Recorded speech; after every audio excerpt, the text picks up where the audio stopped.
करूया. पहिला प्रश्न आहे, एक पुस्तक दिले, ग्रंथ दिलाय, इंडिया विन्स फ्रीडम या आत्मचरित्रात्मक ग्रंथ. याचे लेखक कोण असं तुम्हाला विचारले. याचे लेखक कोण आहे तर ऑप्शनमध्ये बघा 4 ऑप्शन आहेत. राजेंद्र प्रसाद, मौलाना आझाद, राजगोपालचारी, सरदार पटेल. याचं करेक्ट आन्सर आहे ते म्हणजे मौलाना आझाद. काय करेक्ट आन्सर आहे? मौलाना. इंडिया विन्स फ्रीडम म्हटलं की काय उत्तर असणार आहे? मौलाना आझाद. ठीक आहे.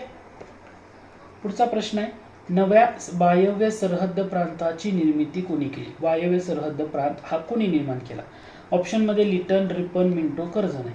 आता याचं करेक्ट आन्सर येतं तो म्हणजे लॉर्ड कर्झन. लॉर्ड कर्झन यांनी वायव्य सरहद्द प्रांताची निर्मिती केलेली आहे. ओके, हे लक्षात ठेवा, महत्त्वाचा घटक आहे.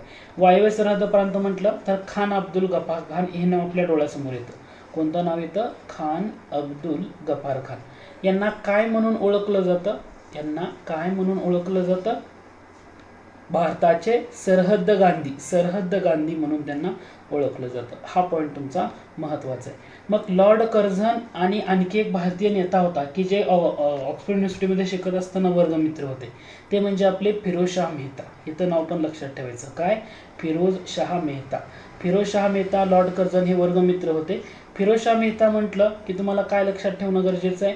1890चं काँग्रेस अधिवेशन, 1890 काँग्रेस अधिवेशन, या अधिवेशनाचे ते अध्यक्ष होते. अधिवेशन कुठं झालं? कलकत्त्याला झालं. त्यामुळे ते फिरोज शाह मेहता या ठिकाणी महत्त्वाचे. ठीक आहे. फिरोज शाह मेहता यांनी बॉम्बे क्रॉनिकल नावाचं पत्र सुरू केलं होतं. कोणतं पत्र? बॉम्बे क्रॉनिकल या नावाचं पत्र त्यांनी सुरू केलं होतं. आणि हे पत्र कोणाच्या मदतीनं फिरोज शाह मेहता यांनी सुरू केलं होतं? त्यांचं नाव आहे जे.बी. पेटिट. जे.बी. पेटिट यांच्या मदतीनं. म्हणजे हे तुम्ही पॉईंट इथे लक्षात ठेवू शकता.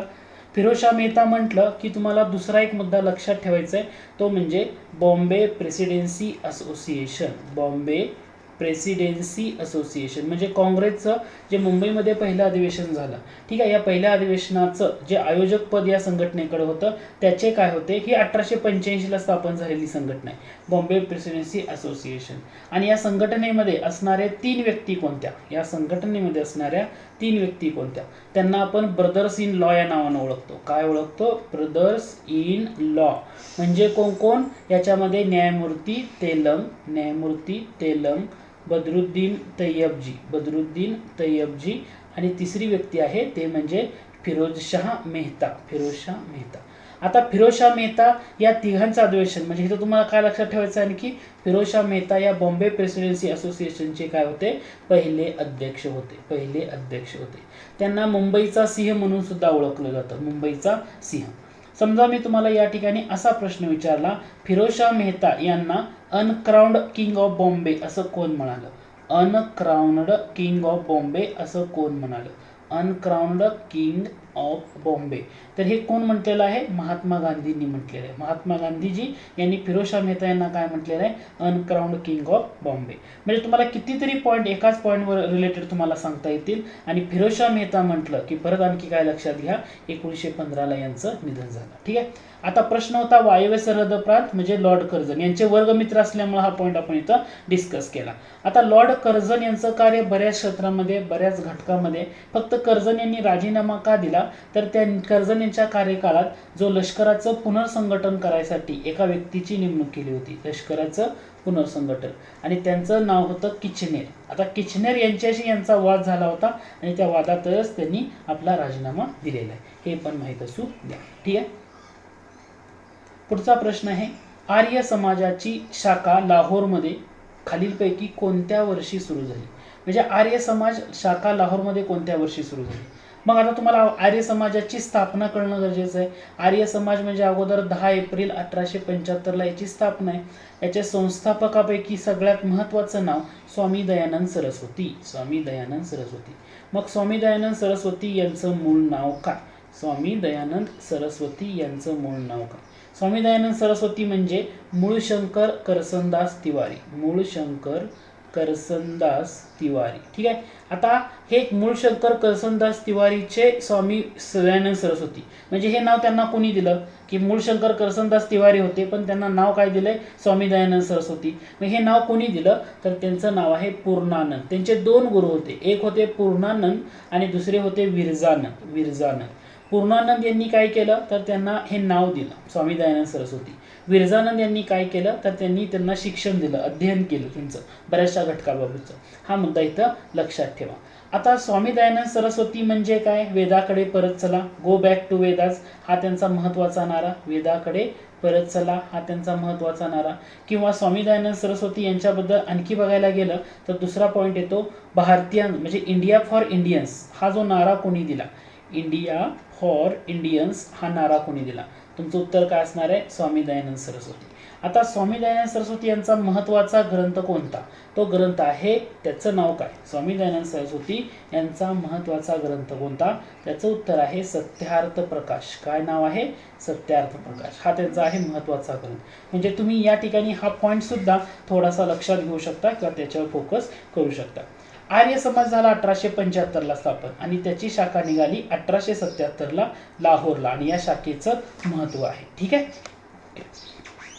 पुढचा प्रश्न आहे, द इंडियन स्ट्रगल हे पुस्तक खालीलपैकी कोणत्या व्यक्तीचं आहे. इंडियन स्ट्रगल म्हणजे सुभाषबाबू, कोणाचं आहे, सुभाषबाबू यांचं आहे. पुढचा प्रश्न, 42व्या घटना दुरुस्तीनुसार मूलभूत अधिकार या संगमरवरी शिल्पाचं, मूलभूत अधिकार या संगमरवरी शिल्पाचं रूपांतर तांबड्या विटांच्या शिल्पात केलं असं कोण म्हणालं. ओके, याचं उत्तर काय येणार, तुम्हाला नावं दिलीत खालीच्या, तर हे लक्षात ठेवा, नाना पालखीवाला. काय नाव आहे, नाना पालखीवाला यांनी म्हटलं होतं 42व्या घटना दुरुस्तीनं मूलभूत अधिकार या संगमरवरी शिल्पाचं रूपांतर कशामध्ये झालंय, तांबड्या विटांच्या शिल्पामध्ये केलंय असं नाना पालखीवाला म्हटले होते. नाना पालखीवाला यांनी भारताच्या सरनामा याबाबत एक विधान केले, लक्षात येते का बघा. नाना पालखीवाला यांनी भारताचा सरनामा म्हणजे हे राज्यघटनेचं ओळखपत्र आहे असं म्हटलं. काय म्हटलंय, राज्यघटनेचं ओळखपत्र आहे असं म्हटलेलं आहे. हेही पॉईंट तुम्ही इथं लक्षात घेऊ शकता.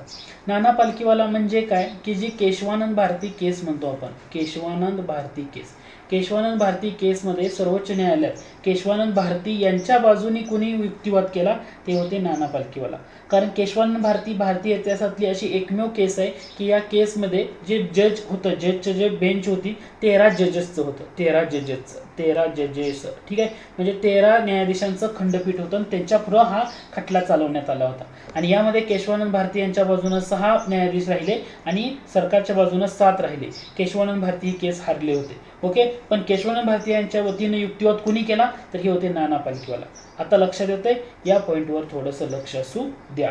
ठीक आहे. पुढचा प्रश्न आहे, केवळ अशा अपेक्षांचा जाहीरनामा म्हणजे मार्गदर्शक तत्व होय असं कोण म्हणालं. अशा अपेक्षांचा जाहीरनामा म्हणजे के.सी. वियर यांनी म्हटले. कुणी म्हटले, के.सी. वियर. हे लक्षात असू द्या. ठीक आहे. पुढचा प्रश्न आहे, 1977-78 भारतात अंत्योदय कार्यक्रम कोणत्या राज्यानं सुरू केला, राजस्थाननं सुरू केला होता. राजस्थान हे लक्षात असू द्या की जे गरीब कुटुंब आहे त्यांना आर्थिक मदत पुरवणे आणि त्यांच्या आयुष्यामध्ये जीवनामध्ये थोडासा सुधारणा घडवून आणणे. पुढचा प्रश्न आहे, राष्ट्रीय विकास परिषदेमध्ये पुढीलपैकी कोणत्या घटकांचा समावेश होतो. कशामध्ये, राष्ट्रीय विकास परिषदेमध्ये. आता इथं लक्षात घ्या, राष्ट्रीय विकास परिषद म्हणजे स्थापना कधीची ना, इथून तुम्ही अभ्यास करणं गरजेचं आहे. याची स्थापना आहे 6 ऑगस्ट 1952. राष्ट्रीय विकास परिषद स्थापना आहे 6 ऑगस्ट 1952. अध्यक्ष कोण असतात, तर हे प्राईम मिनिस्टर त्याचे काय असतात, अध्यक्ष असतात. म्हणजे तुम्हाला अध्यक्ष यामध्ये असणार आहेत का, असणार आहेत. याच्यामध्ये वित्त आयोग असतो का, वित्त आयोगाचेच अध्यक्ष असतात का, नाही. तर ह्याच्यामध्ये तुम्हाला सगळे केंद्रीय कॅबिनेट मंत्री बघायला मिळतील, घटक राज्यांचे मुख्यमंत्री बघायला मिळतील आणि ज्या राज्यांचे केंद्रशासित प्रदेश आहेत त्यांचं प्रशासक बघायला मिळतील. आता राष्ट्रीय विकास परिषद म्हणजे 1, 3, 4 हे उत्तर झालं. समजा मी असं म्हटलं, राष्ट्रीय विकास परिषद ही संविधानिक संस्था आहे, नाही. ही काय आहे, असंविधानिक संस्था आहे. काय आहे, असंविधानिक संस्था आहे राष्ट्रीय विकास परिषद.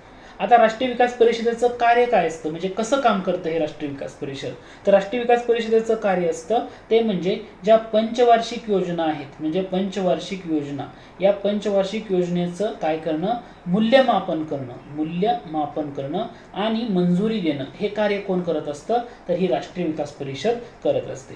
आता सरकारनं काय केलं, नियोजन मंडळ आणि राष्ट्रीय विकास परिषद याच्या जागी नीती आयोग आणून ठेवलेला आहे. नीती आयोग नीती आयोगाची स्थापना कधीची असं विचारलं, नीती आयोगाची स्थापना कधीची, तर ती स्थापना आहे 1 जानेवारी 2015 नीती आयोगाची स्थापना आहे. मग तुम्हाला इथं तुम्हाला असा प्रश्न विचारला, 2019 मध्ये नीती आयोगाचं स्ट्रक्चर चेंज झाले सध्या, त्याचे उपाध्यक्ष कोण आहेत? अध्यक्ष तर पंतप्रधान असतात, मग उपाध्यक्ष कोण आहेत? तर नीती आयोगाचे उपाध्यक्षांचं नाव आहे राजीव कुमार. सध्या लक्षात ठेवा, करंटमध्ये महत्वाचे आहे. राजीव कुमार हे नीती आयोगाचे उपाध्यक्ष आहेत. आणि नीती आयोगाचे CEO कोण आहेत? तर ते आहेत अमिताभ कांत. कोण आहेत? अमिताभ कांत. हे थोडंसं इथं माहीत असू द्या. आता नियोजन मंडळ आणि राष्ट्रीय विकास परिषद हे वेगळं होतं आणि याच्या जागी नीती आयोग आलाय. मग नियोजन मंडळाची स्थापना कधीची हे सुद्धा तुम्हाला इथं बघावं लागेल ना. नियोजन मंडळ हे केव्हा स्थापन झालं हे सुद्धा तुम्हाला पाहावं लागेल. नियोजन मंडळाची स्थापना होती 15 मार्च 1950 ला. कधी होती? 15 मार्च 1950. म्हणजे पॉइंट जरी सिंपल असला तरी तुम्हाला इतर मुद्दे असतात ना, ते सुद्धा माहीत असू द्या. ठीक आहे. आय होप हा घटक तुमचा इथं क्लिअर झाला असेल. ठीक आहे. पुढचा प्रश्न आहे, खालीलपैकी कोणी 1922 मध्ये छत्रपती मेळा सुरू करून टिळकांच्या अनुयायांना आव्हान दिलं? कोणी केला होता छत्रपती मेळा? केशवराव जेधे. छत्रपती मेळा केशवराव जेधे.